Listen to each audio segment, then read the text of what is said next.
Patsientimiz u sharoitida juda ham yaxshi uxud qilsalar ham, lekin yuzlarida osilishlar bor. Ya'ni nasoslyozka, nasogubka, brilya zonalarimizda. Xo'p, bularga hozir molding iplarini qilamiz, yuzimizni lifting qilish uchun va yuzimizni ixchamlashtirib yig'ish uchun. O'zi asosan 35 yoshdan boshlab bu iplarimizni biz qo'llaymiz. Yuzlarning holatlari yaxshi, yumshoq, unaqa yog'i ham ko'p emas.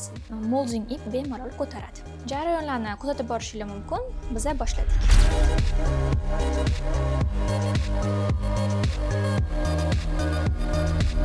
Bunchalik natijaga erishamiz deb o'ylamagan edim, lekin men kutgandan ham zo'rroq natija bo'ldi.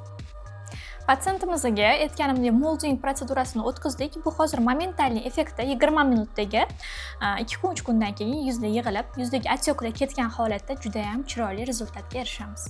Molding iplarimiz 1,5-2 yilgacha sizlarga xizmat qiladi. Agar sizning ham yuzingizda nasogubka, brilyadagi osilishlar kuzatilayotgan bo'lsa, 10 yilga yosharish imkoniyati bizda bor. Qabulga yozilish uchun direktdan murojaat qiling.